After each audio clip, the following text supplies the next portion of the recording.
Hey, Mary, I was wondering if you would come.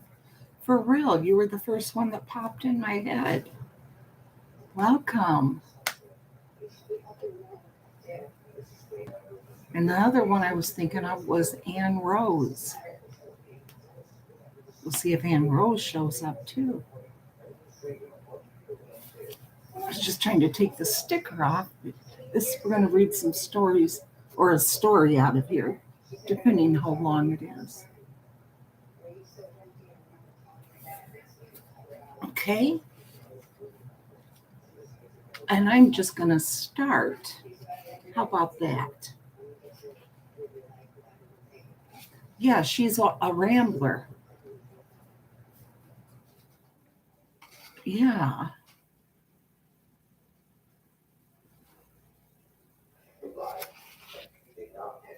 So I'm going to start right now.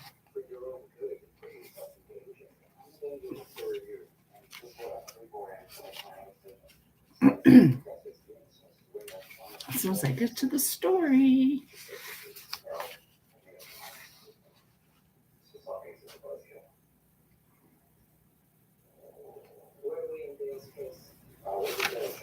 Well, I know which one. I want to read one by Dickinson. Dickinson.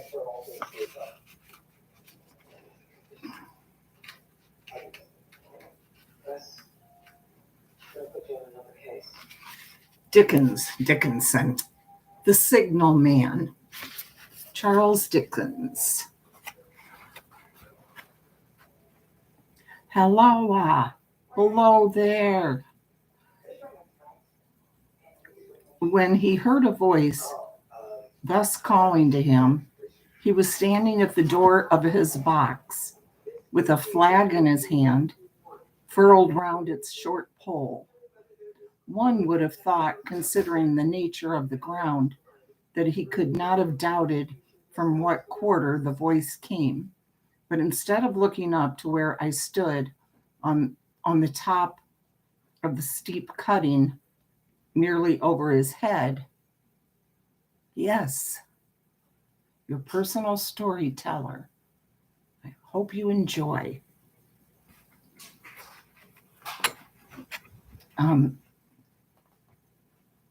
Up to where I stood on top of the steep cutting nearly over his head, he turned himself about and looked down the line.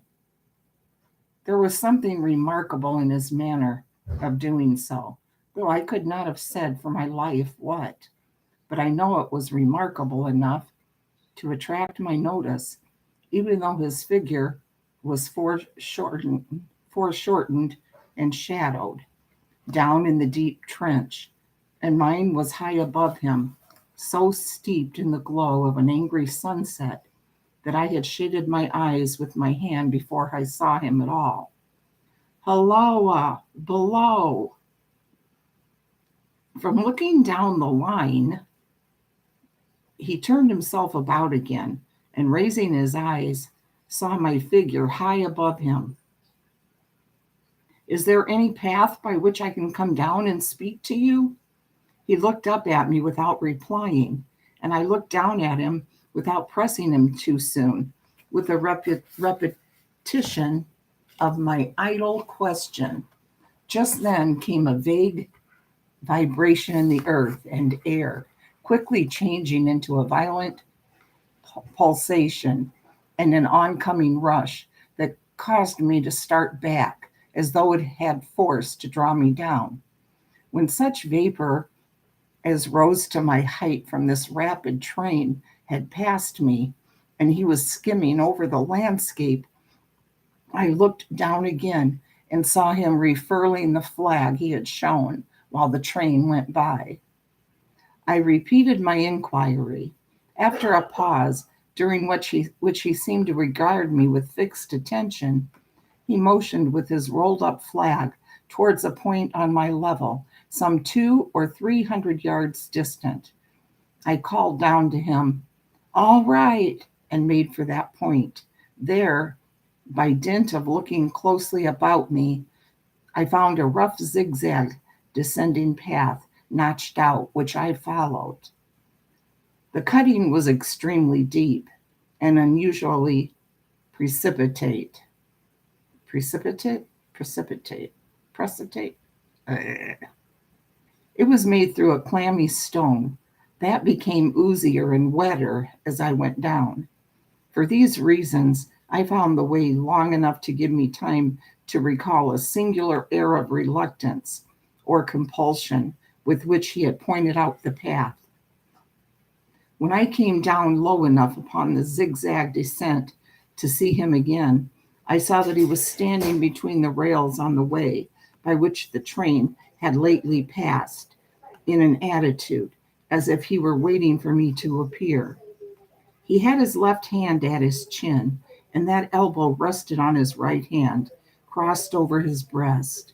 His attitude was one of such expectation and watchfulness that I stopped a moment, wondering at it. "Hi, boxing mama." "All right, glad you're listening in." This is Charles Dickens, The Signal Man. I'm going to put that in the chat just in case people wonder what it is.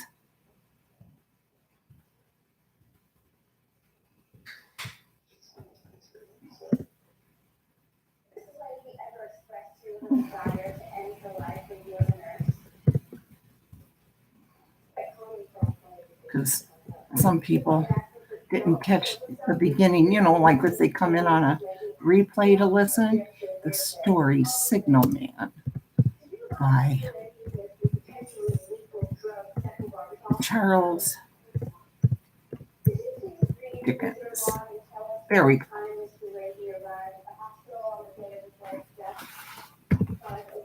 See, we're getting fancy here now.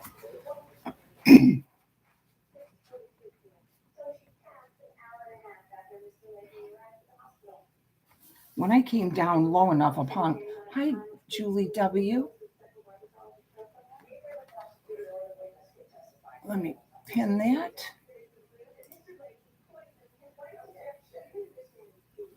All right. There we go. Lovely to see you, Julie.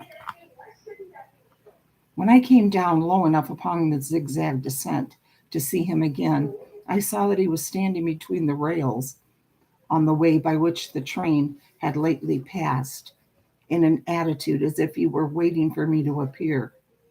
He had his left hand at his chin and that left elbow raised on his right hand. I read this, crossed over his breast. His attitude was one of such expectation and watchfulness that I stopped for a moment, wondering at it. I resumed my downward way, and stepping out upon the level of the railroad and drawing nearer to him, saw that he was a dark, sallow man with a dark beard and rather heavy eyebrows. His post was in as solitary and dismal a place as ever I saw. On either side, Mittens, stop it. On either side, she's not going to stop. A dripping wet wall of jagged stone, excluding all view but a strip of sky. The perspective one way, only a crooked prolongation of this great dungeon, the shorter perspective in the other direction, terminating in a gloomy red light, and the gloomier entrance to a black tunnel, in whose massive architecture there was a barbarous, depressing, and forbidding air. So little sunlight ever found its way to this spot that it had an earthly, deadly smell, and so much cold wind rushed through it that it struck chill to me, as if I had left the natural world. Before he stirred, I was near enough to him to have touched him. Not even then, removing his eyes from mine, he stepped back one step and lifted his hand. There was a lonesome post to occupy, I said, and it had riveted my attention when I looked down from up yonder. A visitor was a rarity, I should suppose. Not an unwelcome rarity, I hoped. In me, he merely saw a man who had been shut up within narrow limits all his life, and who, being at last set free, had a newly awakened interest in these great works. To such purpose I spoke to him, but I am far from sure of the terms I used, for besides that, I am not happy in opening any conversation. There was something in the man that daunted me. He directed a most curious look towards the red light near the tunnel's mouth, and looked all about it, as if something were missing from it, and then looked at me. The light was part of his charge, was it not? He answered in a low voice, "Don't you know it is?" The monstrous thought came into my mind as I perused the fixed eyes and the Saturnine face, that this was a spirit, not a man. I have speculated since whether there may have been infection in his mind. In my turn, I stepped back, but in making the action, I detected in his eyes some latent fear of me. This put the monstrous thought to flight. "You look at me," I said, forcing a smile, "as if you had a dread of me." "I was doubtful," he returned, "whether I had seen you before." "Where?" He returned to the red light he had looked at. "There," I said. Intently watchful of me, he replied, but without sound, "Yes." "My good fellow, what should I do there? However be that as it may, I never was there. You may swear." "I think I may," he rejoined. "Yes, I am sure I may." His manner cleared like my own. He replied to my remarks with readiness and in well-chosen words. Had he much to do there? Yes, that was to say, he had enough responsibility to bear, but exactness and watchfulness were what was required of him, and of actual work, manual labor, he had next to none. To change that signal, to trim those lights, and to turn this iron handle now and then, was all he had to do under that head. Regarding those many long and lonely hours, of which I seemed to make so much, he could only say that the routine of his life had shaped itself into that form, and he had grown used to it. He had taught himself a language down there, if only to know it by sight, and to have formed his own crude ideas of its pronunciation could be called learning it. He had also worked at fractions and decimals and tried a little algebra, but he was, and had been as a boy, a poor hand at figures. Was it necessary for him, when on duty, always to remain in that channel of damp air? And could he ever rise into the sunshine from between those high stone walls? Why, that depended on times and circumstances. Under some conditions, there would be less upon the line than under others, and the same held good as to certain hours of the day and night. In bright weather, he did choose occasions for getting a little above these lower shadows, but being at all times liable to be called by his electric bell, and at such times listening for it with redoubled anxiety, the relief was less than I would suppose. He took me into his box, where there was a fire, a desk for an official book in which he had to make certain entries, a telegraphic instrument with its dial, face, and needles, and the little bell of which he had spoken.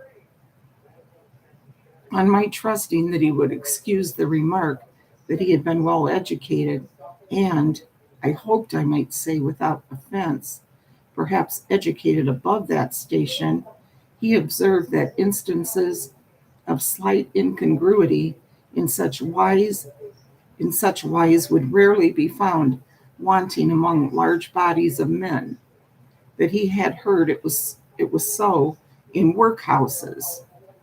Workhouses, Julie, workhouses. In the police force, even in that last desperate resource, the army, and that he knew it was so, more or less, in any great railway staff. He had been, when young, if I could believe it, sitting in that hut, he scarcely could, a student of natural philosophy and had attended lectures, but he had run wild, misused his opportunities, gone down, and never risen again. He had no complaint to offer about that. He had made his bed and he lay upon it. It was far too late to make another. All that I have here condensed, he said in a quiet manner, with his grave, dark regards divided between me and the fire. He threw in the word sir from time to time, and especially when he referred to his youth, as though to request me to understand that he claimed to be nothing but what I found him. He was several times interrupted by the little bell and had to read off messages and send replies. I know, Julie. Somebody said they think she meant doghouse. Once he had to stand without the door and display a flag as a train passed and made some verbal communication to the driver. In the discharge of his duties, I observed him to be remarkably exact and vigilant, breaking off his discourse at a syllable and remaining silent until what he had to do was done. In a word, I should have set this man down as one of the safest of men to be employed in that capacity, but for the circumstance that while he was speaking to me, he twice broke off with a fallen color, turned his face towards the little bell when it did not ring, opened the door of the hut, which was kept shut to exclude the unhealthy damp, and looked out towards the red light near the mouth of the tunnel. On both of those occasions, he came back to the fire with the inexplicable air upon him which I had remarked without being able to define when we were so far asunder. Said I, when I rose to leave him, "You almost make me think that I have met with a contented man." I am afraid I must acknowledge that I said it to lead him on. "I believe I used to be so," he rejoined, in the low voice in which he had first spoken. "But I am troubled, sir. I am troubled." He would have recalled the words if he could. He had said them, however, and I took them up quickly. "With what? What is your trouble?" "It was very difficult to impart, sir. It is very, very difficult to speak of. If ever you make me another visit, I will try to tell you." "But I expressly intend to make you another visit." "Say, when shall it be?" "I go off early in the morning, and I shall be on again at 10 tomorrow night, sir." "I will come at 11. He thanked me.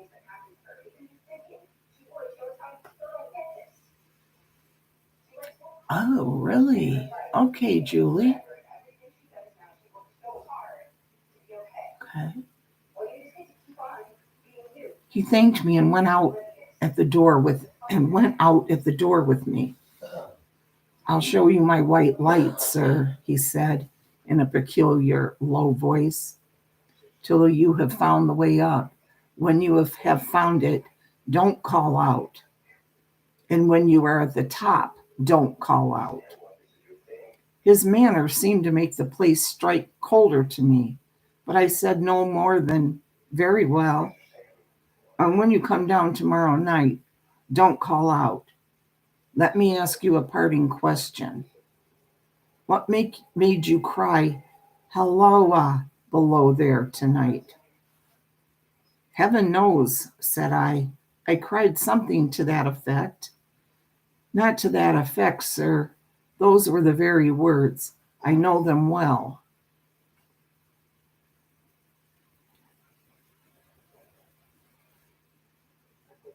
Admit those were the very words. I said them, no doubt, because I saw you below. For no other reason? What other reason could I possibly have?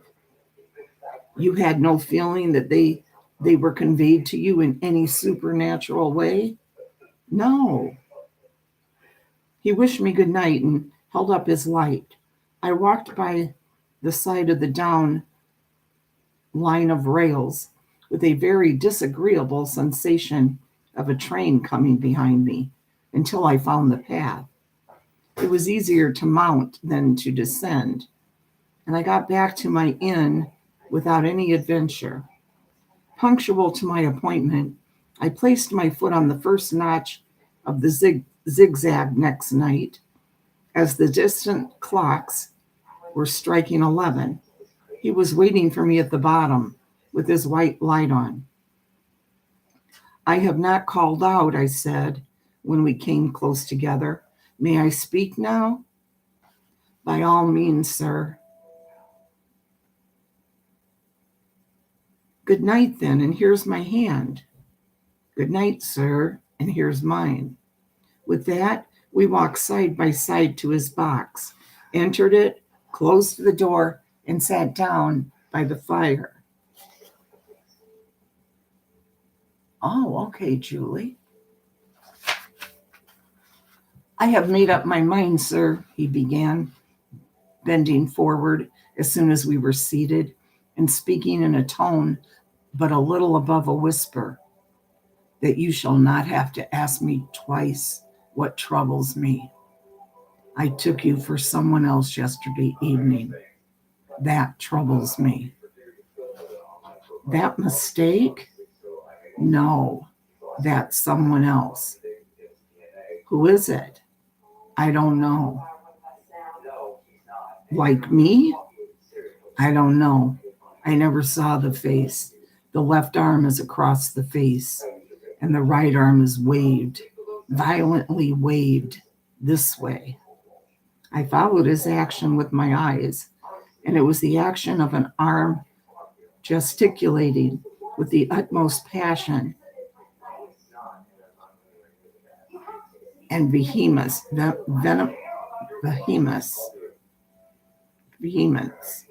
Sorry, I'm messing that up. For God's sake, clear the way. One moonlight night, said the man, I was sitting here when I heard a voice cry, Hello, below there. I started up, looked from that door, and saw this someone else standing by the red light near the tunnel, waving as I just now showed you. The voice seemed hoarse with shouting, and it cried, Look out, look out. And then again, Hello, below there, look out. I caught up my lamp, turned it on red, and ran up towards the figure calling, What's wrong? What has happened? Where? It stood just outside the blackness of the tunnel. I advanced so close upon it that I wondered at its keeping the sleeve across its eyes. I ran right up to it and had my hand stretched out to pull the sleeve away when it was gone. Into the tunnel? Said I. No, I ran on into the tunnel, 500 yards. I stopped and held my lamp above my head and saw the figures of the measured distance and saw the wet stains stealing down the walls and trickling through the arch. I ran out faster than I had run in, for I had a mortal abhorrence of the place upon me, and I looked all around the red light with my own red light and went up the iron ladder to the gallery atop. And I came down again and ran back here. I telegraphed both ways. An alarm has been given. Is anything wrong? The answer came back both ways. all well. Resisting the slow touch of a frozen finger tracing out my spine, I showed him how that this figure must be a deception of his sense of sight, and how that figures originating in disease of the delicate nerves that minister to the functions of the eye were known to have often troubled patients, some of whom had become conscious of the nature of their affliction, and had proved it by experiments upon themselves. As to an imaginary cry, said I, but but listen for a moment to the wind in this unnatural valley while we speak so low, and to the wild harp it makes of the telegraph wires. That was all very well, he returned.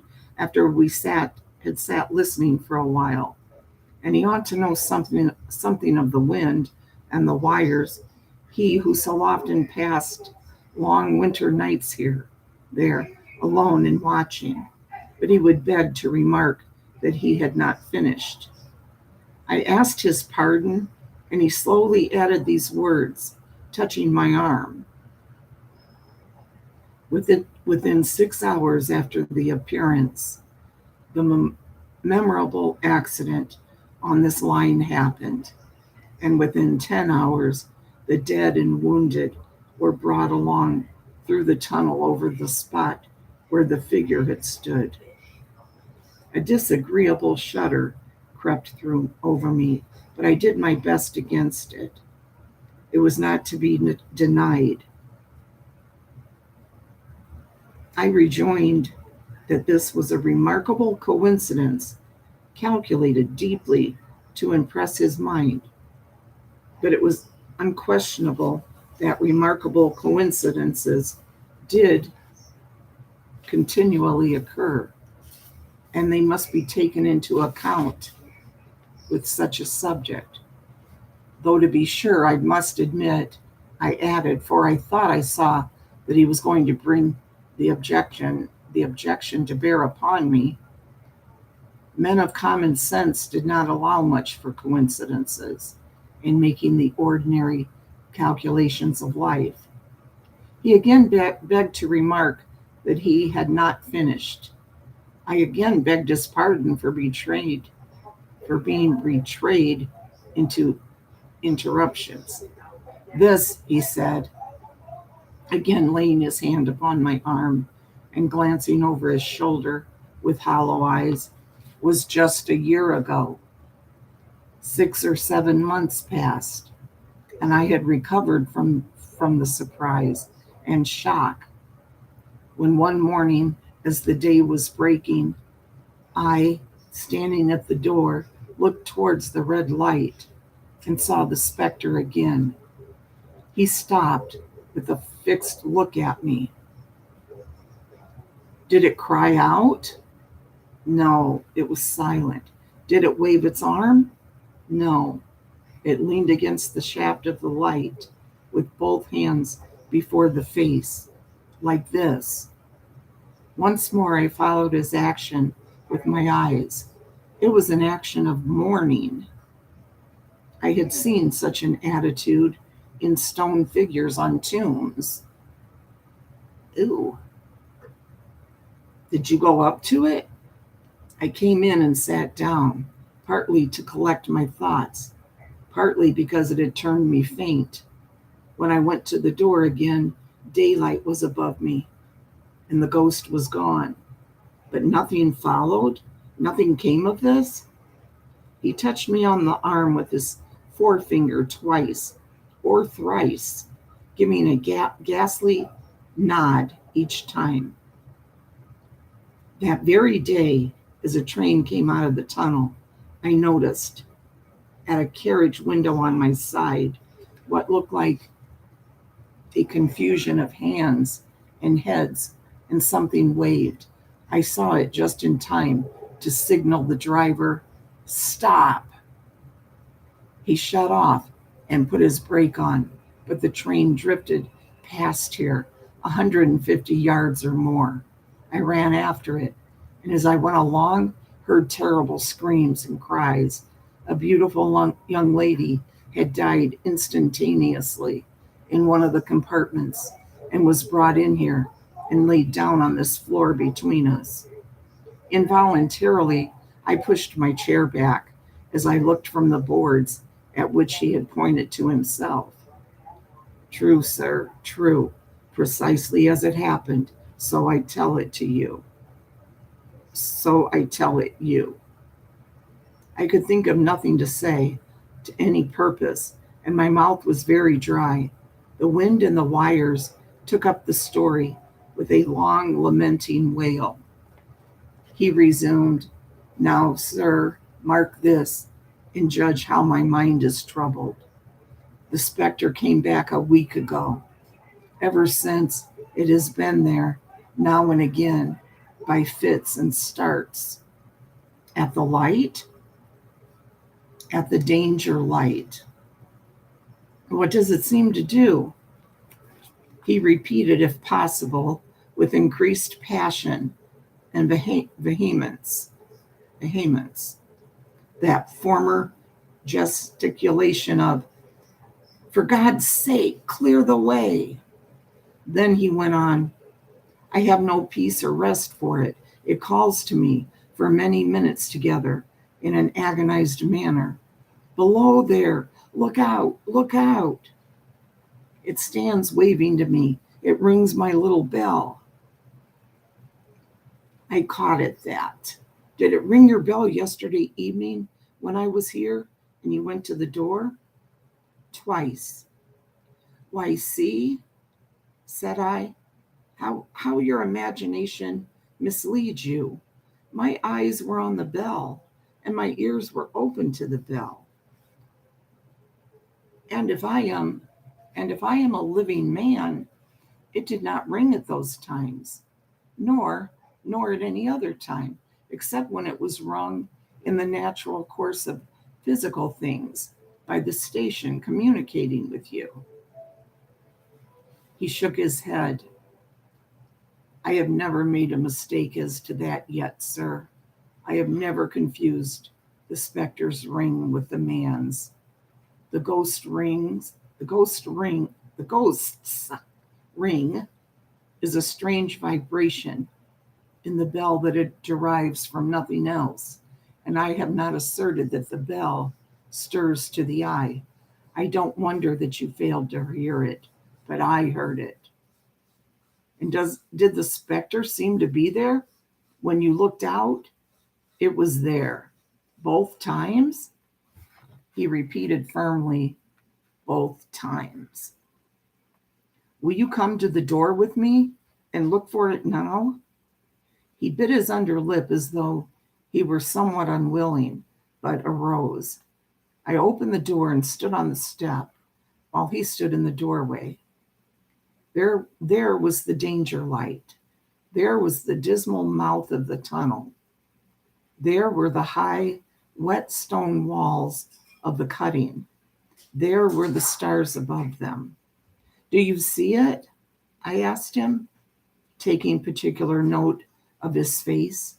His eyes were prominent and strained, but not very much more so, perhaps, than my own had been when I had directed them earnestly toward the same spot.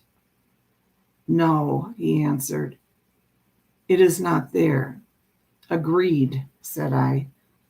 We went in again, shut the door, and resumed our seats.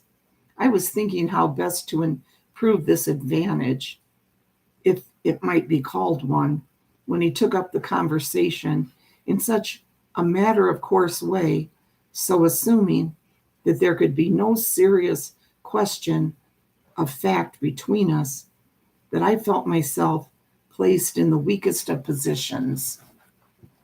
"Hi, Eva." "Good.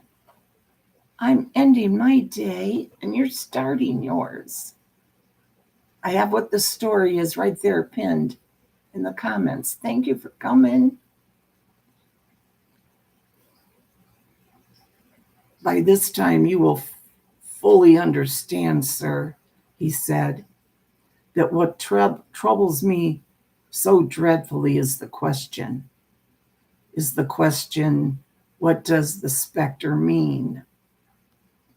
I was not sure, I told him, that I did fully understand. What is its warning against? He said, ruminating, with his eyes on the fire, and only by times turning them on me. What is the danger? Where is the danger? There is danger overhanging somewhere on the line. Some dreadful calamity will happen. It is not to be doubted this third time after what has gone before. But surely this is a cruel haunting of me. What can I do?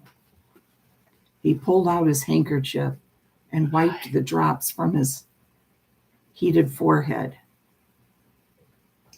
If I telegraph danger on either side of me or on both, I can give no reason for it, he went on, wiping the palms of his hands. I should get in trouble and do no good. They would think I was mad. This is the way it would work. Message: danger, take care. Answer: what danger? Where? Message: don't know, but for God's sake, take care. They would displace me. What else could they do? His pain of mind was most pitiable to see. It was the mental torture of a conscientious man oppressed beyond endurance by an unintelligible responsibility involving life. Let me take a little sip. We're almost done.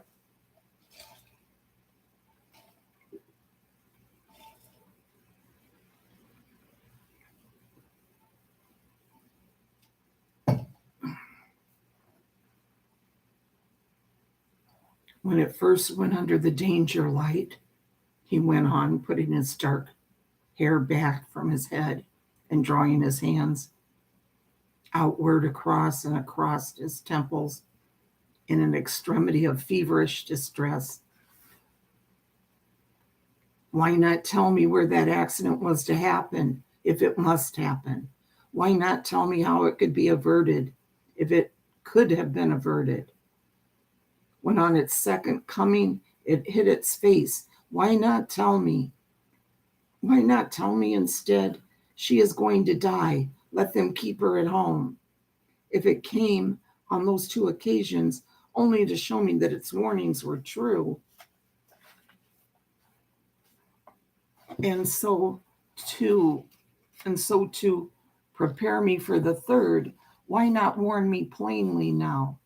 And I, Lord, help me, a mere poor signalman on this solitary station, why not go to somebody with credit to be believed and power to act? When I saw him in this state, I saw that for the poor man's sake, as well as for the public safety, what I had to do for the time was to compose his mind. Therefore, setting aside all question of reality or unreality between us, I represented to him that whoever thoroughly discharged his duty must do well, and that at least it was his comfort that he understood his duty, though he did not understand these confounding appearances. In this effort, I succeeded far better than in the attempt to reason him out of his conviction. He became calm, the occupations incidental to his post as the night advanced began to make larger demands on his attention, and I left him at 2 a.m. I had offered to stay through the night, but he would not hear of it.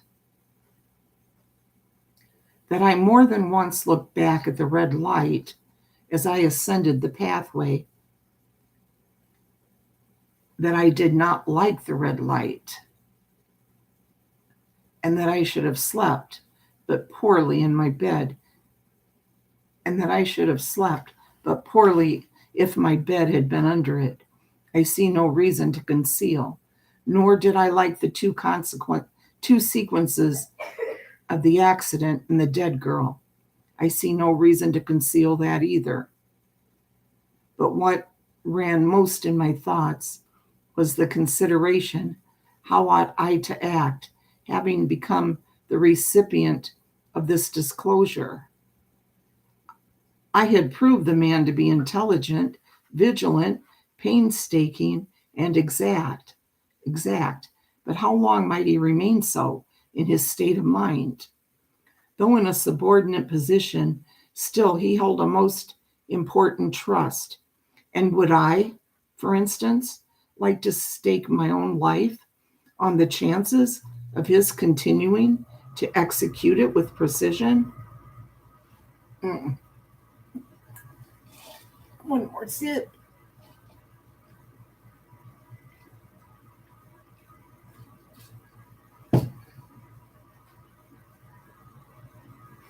Unable to overcome a feeling that there would be something treacherous in my communicating what he had told me to his superiors in the company without first being plain with himself and proposing a middle course to him, I ultimately resolved to offer to accompany him, otherwise keeping his secret for the present, to the wisest medical practitioner we could hear of in those parts, and to take his opinion. A change in his time of duty would come round next night, he had apprised me, and he would be off an hour or two after sunrise, and on again soon after sunset.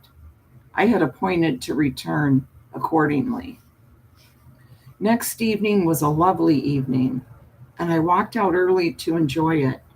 The sun was not yet quite down when I traversed the field path near the top of the deep cutting. I would extend my walk for an hour, I said to myself, half an hour on and half an hour back, and it would then be time to go to my signalman's box. Before pursuing my stroll, I stepped to the brink and mechanically looked down from the point from which I had first seen him. I cannot describe the thrill that seized upon me when, close at the mouth of the tunnel, I saw the appearance of a man with his left sleeve across his eyes, passionately waving his right arm. The nameless horror that oppressed me passed in a moment, for in a moment I saw that this appearance of a man was a man indeed, and that there was a little group of other men standing at a short distance to whom he seemed to be rehearsing the gesture he made. The danger light was not yet lighted. Against its shaft, a little low hut, entirely new to me, had been made of some wooden supports and tarpaulin. It looked no bigger than a bed. With an irresistible sense that something was wrong, with a flashing self-reproachful fear that fatal mischief had come of my leaving the man there and causing no one to be sent to overlook or correct what he did, I descended the notched path with all the speed I could make. "What is the matter?" I asked the men. The men. "Signalman killed this morning, sir." "Not the man belonging to that box?" "Yes, sir." "Not the man I know?" "You will recognize him, sir, if you knew him," said the man who spoke for the others, solemnly uncovering his own head and raising the end of the tarpaulin, for his face is quite composed. "Oh, how did this happen? How did this happen?" I asked, turning from one to another as the hut closed in again. "He was cut down by an engine, sir. No man in England knew his work better, but somehow He was not clear of the outer rail. It was just at broad day.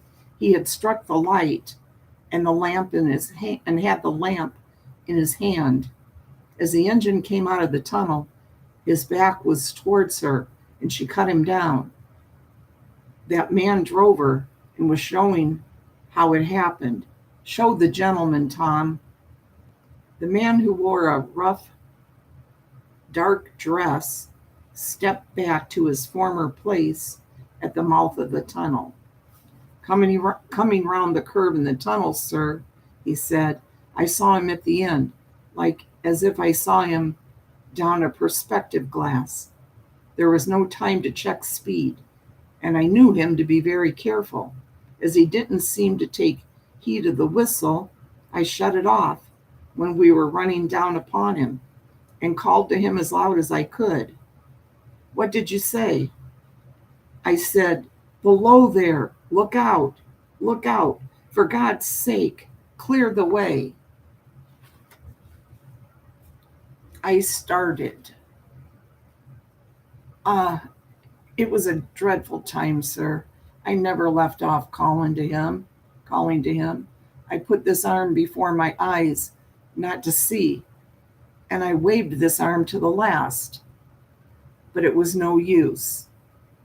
Without prolonging the narrative to dwell on any one of its curious circumstances more than any other, I may, in closing it, point out the coincidence that the warning of the engine driver included not only the words which the unfortunate signalman had repeated to me as haunting him, but also the words which I myself, not he, had attached, and that only in my own mind, to the gesticulation he had imitated.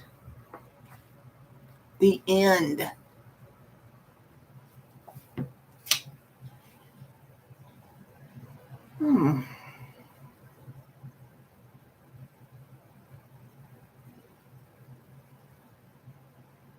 They wrote a lot different back then, didn't they?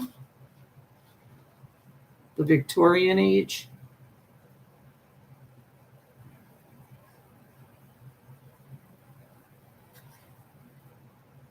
And that will be it. You really liked it? Did you like it?